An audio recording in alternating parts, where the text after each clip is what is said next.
മുഞ്ചിറ എന്ന നിശബ്ദമായ തമിഴ് ഗ്രാമത്തിന്റെ ഹൃദയത്തിൽ പഴയ തിരുവിതാംകൂർ തച്ചുശാസ്ത്രത്തിന്റെ ഗാംഭീര്യം ഇന്നും പേറി നിൽക്കുന്ന ഒരു പുരാതന മഠമുണ്ട്. മുഞ്ചിറ മേലെ മഠം. കാലപ്പഴക്കത്തിലും തലയെടുപ്പ് മാറാത്ത കൽത്തൂണുകളും മനോഹരമായ മരപ്പണികളും ഒരു കാലത്തെ ഈ നിർമ്മിതിയുടെ പ്രൗഢി ഇന്നും നമ്മോട് പറയുന്നുണ്ട്. പഴയ വേണാടിൻ്റെയും തിരുവിതാംകൂറിൻ്റെയും ചരിത്രവുമായി അഭേദ്യമായി ബന്ധപ്പെട്ട് നിൽക്കുന്ന ഈ മഠത്തിൻ്റെ പൂമുഖത്ത് കാണുന്ന ഒരു ശിലാഫലകം അതിൻ്റെ പുനർനിർമ്മാണത്തെക്കുറിച്ച് സൂചന നൽകുന്നു. അതിലെ അക്ഷരശൈലി നോക്കുമ്പോൾ 18-ാം നൂറ്റാണ്ടിൻ്റെ അവസാന കാലത്തോ 19-ാം നൂറ്റാണ്ടിൻ്റെ തുടക്കത്തിലോ ഇത് കൊത്തിവെച്ചതാകാമെന്ന് കരുതാം. ഒരു കാലത്ത് സമീപത്തെ മുണ്ടയൂർ ഭഗവതി ക്ഷേത്രത്തിലെ വിവാഹ സദ്യാലയമായി ഉപയോഗിച്ചിരുന്ന ഈ നിർമ്മിതി അന്ന് ഈ പ്രദേശത്തിൻ്റെ സാമൂഹിക സാംസ്കാരിക ജീവിതത്തിൻ്റെ ഭാഗമായിരുന്നിരിക്കണം. പക്ഷേ ഇന്ന് ആ പഴയ സജീവതയുടെ സ്ഥാനത്ത് കാടുപിടിച്ച നിശബ്ദതയാണ്.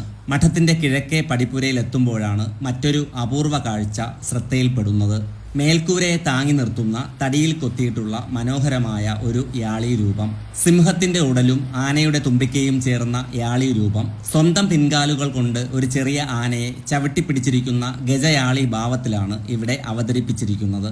അതിസൂക്ഷ്മമായ ഒളിവേലകളിലൂടെ മരത്തിൽ തീർത്ത ഈ ശില്പം അന്നത്തെ തച്ചന്മാരുടെ അസാധാരണമായ കരവിരുതിൻ്റെ തെളിവാണ്.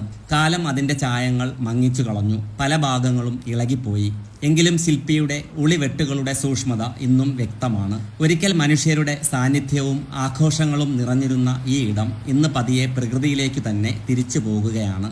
ഈ മേൽക്കൂരയും ഈ കൽത്തൂണുകളും ഈ മരപ്പണികളും അധികം വൈകാതെ ഒരു നാൾ തകർന്നു വീഴുമ്പോൾ അതിനൊപ്പം നഷ്ടപ്പെടുന്നത് ഒരു കാലഘട്ടത്തിന്റെ ഓർമ്മയും ഒരു തച്ചു പാരമ്പര്യത്തിന്റെ അടയാളവും നമ്മുടെ ചരിത്രത്തിന്റെ ഒരു ചെറിയ ഭാഗവും കൂടിയായിരിക്കും.